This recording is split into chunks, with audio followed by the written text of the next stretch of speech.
Joining us is the host of the Todd Starnes Show and also the host of Tony Katz. Tony Katz Today. Tony Katz, gentlemen, thanks for coming on. Good to see you. Todd, I'm going to start with you and continue on this inflation discussion. A lot of people aren't talking about this today, but Federal Reserve Governor Michelle Bowman said today, now's not the right time to start lowering interest rates, adding she would be open to potentially raising them. Biden is celebrating this flat inflation rate from month to month, but inflation still really is in bad shape, and the American public needs to know that. Well, it absolutely is. As a matter of fact, just a little while ago, ordered lunch from our local Chick-fil-A, a 12-piece nuggets and one of the delicious mac and cheese things there, and one of their seasonal berry drinks. $30 at Chick-fil-A.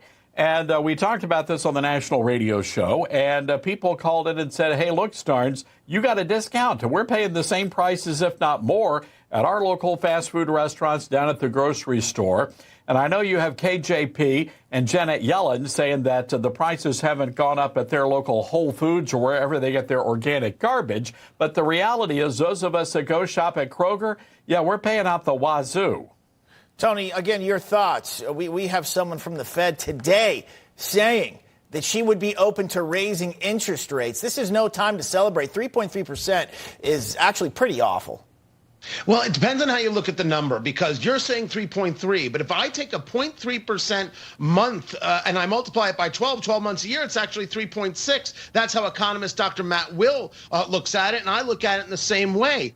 To Todd's point, you know, that $30 for Chick-fil-A, there is a shift going on. The CEO of Darden Restaurant Group is starting to see an uptick in people coming to his places, because if it's $30 to go to Chick-fil-A, it's $30 to go to Arby's, well, then why not go and have somebody bring you the refill? The problem here is not that, oh, these restaurants are doing better, is that overall people are having to make real choices about where they spend whatever expendable discretionary income they have. It's less and less because the inflation is more and more. The interest rates sadly have to stay where they are and possibly go up to combat that inflation. And this is actually kind of contrary to a little bit of hinting that Jerome Powell was giving, that he might want a rate cut, maybe to help Biden, maybe because he thought it would make people feel better and get the economy going. That's not where we are, sadly. This inflation is here, and it's not going anywhere, sadly. Yeah, sadly for Americans. Not fun when you can't have a little indulgence to Chick-fil-A without breaking the bank, but that's exactly what's going on. Todd, let's get to this here, switch gears.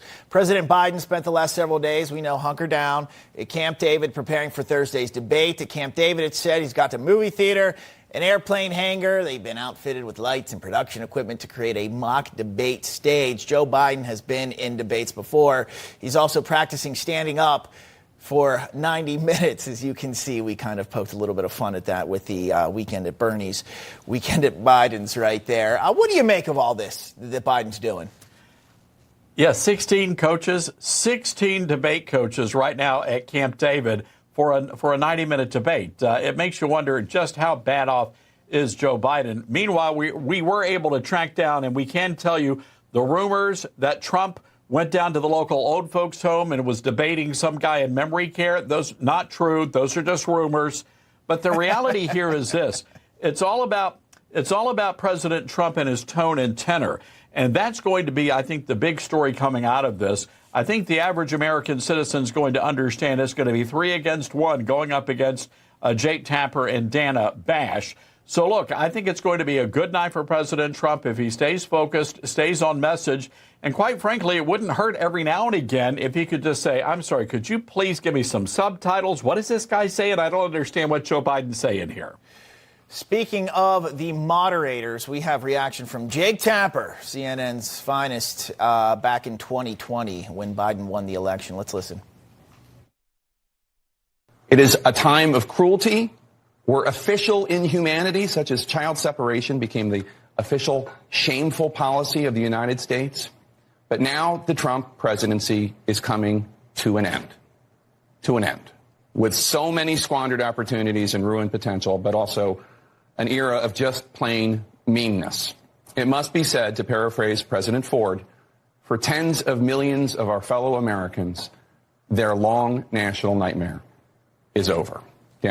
Tony, you mean to tell me that this is the person who's going to give us a down-the-middle presidential debate so our country can hear the issues? What do you think? No, this is the person who's going to be moderating the debate, not down the middle by any stretch of the imagination. But you knew this going in. Of course, Trump knew this going in. And part of what happened this week when Caroline Leavitt, his spokesperson, gets cut off from CNN already kind of proves the point. If Trump had made this argument after the debate, you could say, oh, he's just unhappy with how he performed. CNN has already set the stage for it.